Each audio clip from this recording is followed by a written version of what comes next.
Just want to say to let the people know that this judge is crazy, bro. This judge is, she locked me up because dealing the flows and all that, and them niggas not even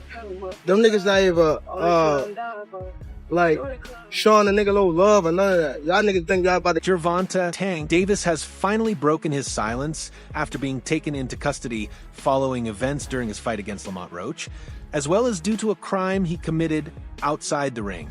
He found himself in court on Wednesday and narrowly escaped another jail sentence after another violation. Without a doubt, his fight against longtime rival Lamont Roach has been the most controversial bout of the year. Roach was not only cheated during the fight, but also when the results were announced. Gervonta Davis, Mr.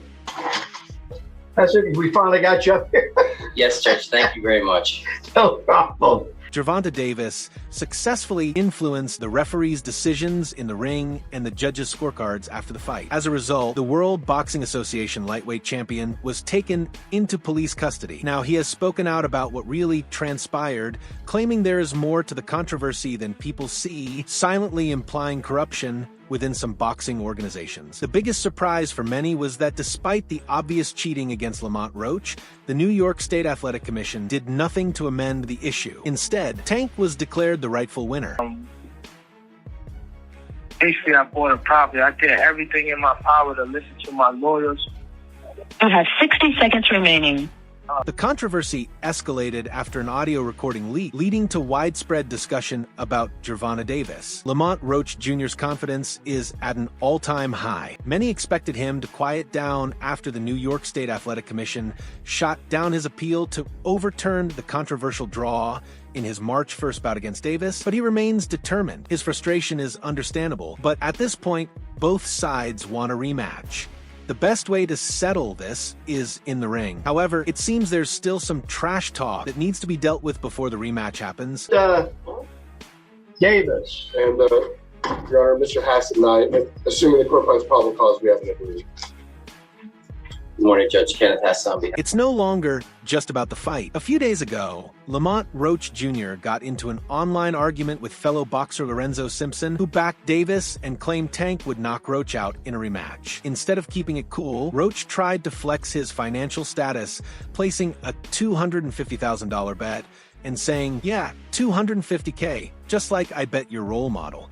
If you can show it to me, we're good money, little guy. His confidence is undeniable, but he has now taken it a step further. A few hours ago, he casually threatened Gervonta Davis in an Instagram post, which was highlighted by Ring magazine. Getting money off of niggas and not wishing like, not paying. Like, come on, bro. Y'all niggas is crazy. So we elsewhere with that shit.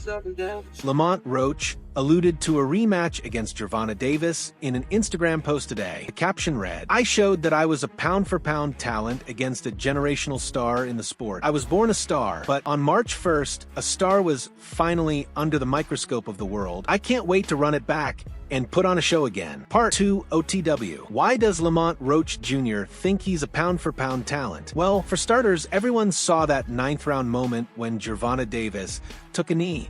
Tank swears it wasn't a punch, but a mix of hair, grease, and sweat that blinded him, forcing him to take a knee.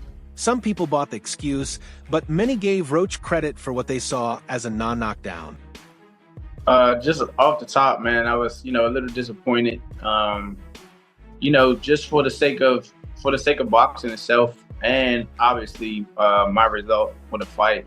I think. But is that one moment enough for Roach to believe he's better than Davis? Probably not. Another reason for his sky-high confidence could be Ring Magazine's latest pound-for-pound rankings. Devin Haney took Davis's spot, and ESPN now has Roach sitting at number 6 in the 135 pounds division.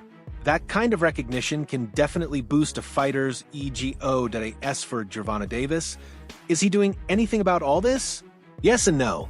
After initially saying he wanted the rematch by the end of May, he has gone radio silent, an unusual move for Tank. He's usually quick with the trash talk, but this time, the 30-year-old has remained quiet. When a fighter like him goes silent, it usually means he's cooking up something big. The key that they pointed out the things that were actually done wrong, and there's still no movement to overturn the fight. just really saddened me a little bit.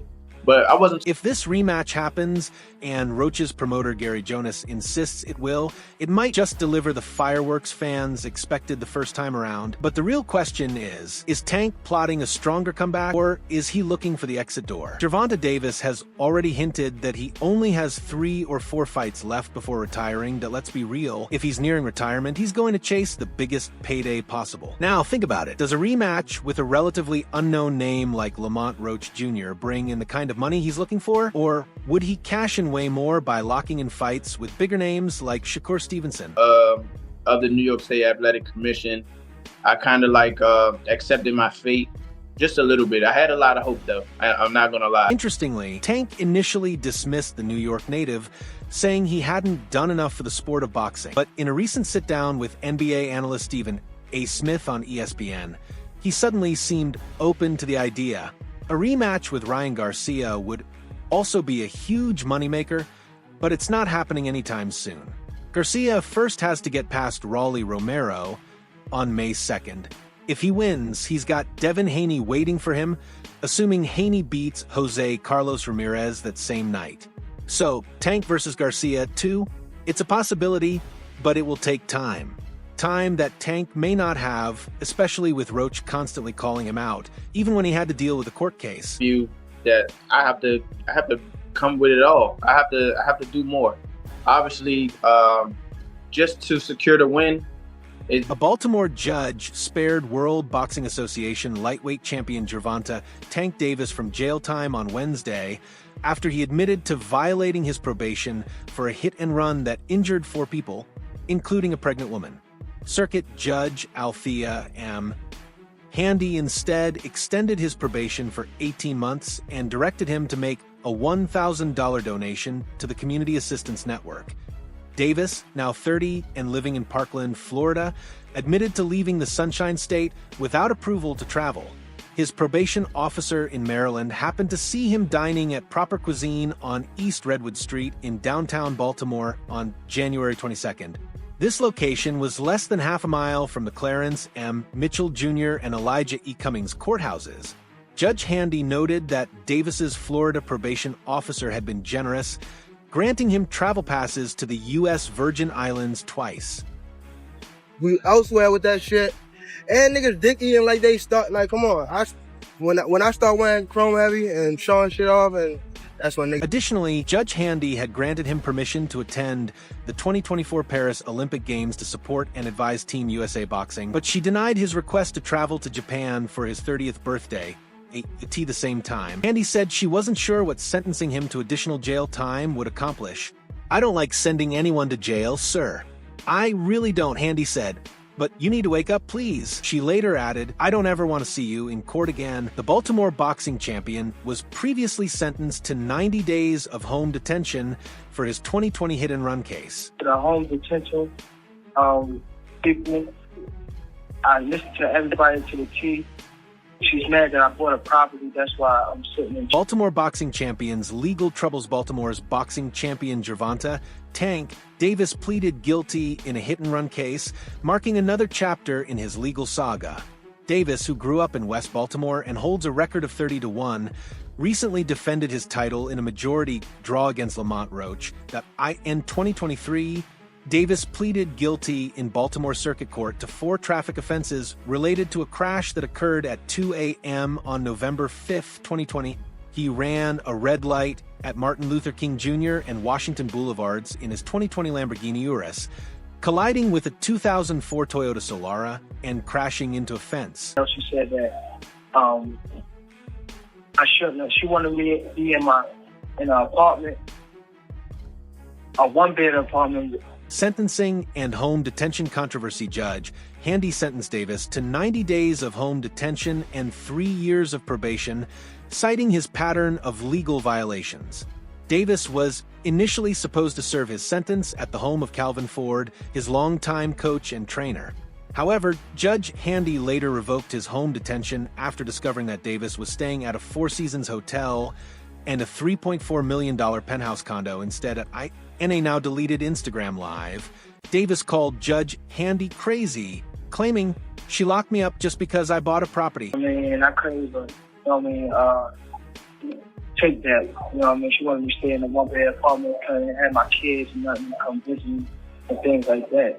I just want to spread light on this situation. Defense appeals for leniency judge Handy questioned Owens about his conversation with State's Attorney Bates, to which he confirmed that Bates had assigned him to the case. Davis's attorney, Hunter Pute, pleaded with the judge to spare his client from further jail time, emphasizing that Davis had met all probation requirements and had contributed positively to the community. Court finds probable cause. Your Honor, we agreed to a $1,000 bond, no victim contact if that's acceptable for the court.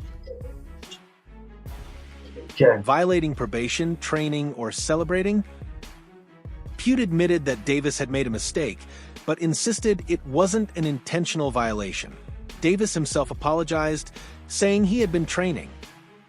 However, Judge Handy challenged his claim, pointing out that his probation officer spotted him at a restaurant with a group of people. She stated, "You weren't training. You were out celebrating."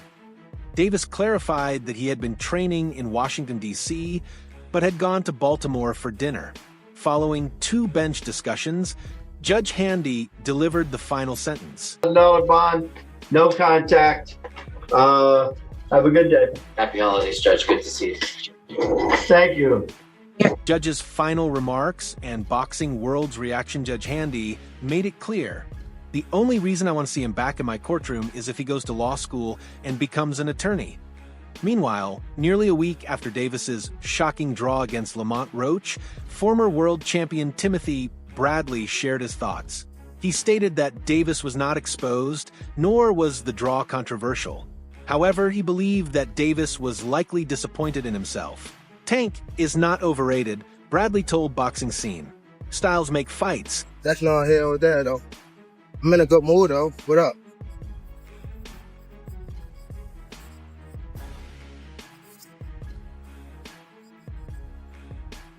The copy can never be better than the original. Bradley's live reaction and fight breakdown. Bradley streamed his live reaction to the fight on YouTube, even risking a copyright strike by showing clips from match. Ultimately, he had to delete the video after YouTube flagged it. I think it was a shocker to everyone, Bradley admitted. Look at Roach's biggest win. Tank knocked out the same guy Roach struggled with. Shit, I just tell you about the knee. The knee was bullshit. Yeah, they made the rules up as, of course, Tank the house fighter. They made the rules up. Yeah, that was bullshit. They should have knocked down. You can't take a break like that. The only person that can do that is the referee. The referee can stop the action and say, hey, let me take you to the corner so they can wipe it out. You don't get timeouts like that in boxing, yo. So that was bullshit. Roach's toughness surprises Bradley. Bradley praised Roach's ability to take punches and return fire. Roach became the puncher. I never thought, oh, Roach is hurt badly. But there were times when I thought, Tank is buzzed and it's noticeable. Davis had his strongest moments in the 5th and 6th rounds, where he outlanded Roach 19-12 and 18-10 in power punches. However, he was unable to finish Roach, who remained competitive. Down, period. I've already went back and I watched it. Tank lost. I watched it when I wasn't scoring it. Like, yeah, people was asking me, who you think won that round? I was like, oh, very close or whatever, but because I was close scorecards and fight perception. Bradley admitted that on first watch, he scored the fight for Roach. However, on replay, he recognized that many rounds were close and the 114-114 draw was reasonable. Scoring live and scoring on TV are 2 different things, Bradley explained. These judges are the best in the business. 115-113 for Tank? It's not crazy. like, why is he, you know what I'm saying? Like, he really don't want to exchange with this dude. Exchange with this guy. Roach was there. He was set. And if you know Roach, The controversial 9th round knocked down. Bradley strongly believed that referee Steve Willis and ringside officials missed a clear knockdown in the 9th round when Davis took a knee. I know that technique, Bradley said, referencing his own 2013 war with Ruslan Provodnikov. I took a knee voluntarily to avoid a knockout. The rules are clear. If a fighter touches the floor due to a punch, it's a knockdown. Roach had landed a grazing right hand and 2 jabs, which Bradley believed caused Davis's eye issues and led him to drop to a knee. Left hook, and he got a mean ass right hand. 2 punches that, affect the southpaw. Tank, in the beginning, I saw him trying to bait, but Roach was just really patient. Roach was patient, bro. He was tight, he was patient, and he wasn't really rushing in. And every now and then... No excuses. Davis must know the rules. Bradley dismissed Davis's claim that he did not know the rules regarding knockdowns. That's not an excuse, Bradley said. Tank is a professional. He's been in this game long enough to understand the rules. Bradley also pointed out his frustration with Davis's matchmaking, as he has often avoided tough opponents. Requires you to have great timing, to be able to slip and roll shots. Like, that was some old school shit that I saw inside that ring with Roach. I was like, holy shit, he's slipping and sliding and rolling and shoulder rolling, stepping back, slipping to the side, using that step 45, bam, coming. How Davis feels after the fight. Bradley speculated on Davis's mindset post-fight. I think Tank feels he let a lot of people down, his corner, his fans, and himself. He probably thinks he could have done better.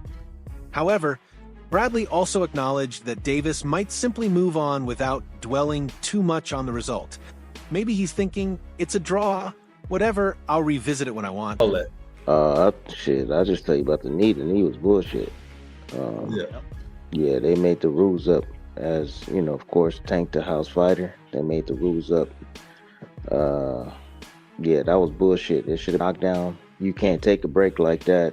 The only person that can do that is the referee. The referee can stop the action and say, hey, let me take you to the corner so they can wipe it out. You don't get timeouts like that in boxing, bro. So that was bullshit. Will Tank Davis seek a rematch? Bradley ended with a strong opinion. If I were Tank, I'd definitely revisit this fight.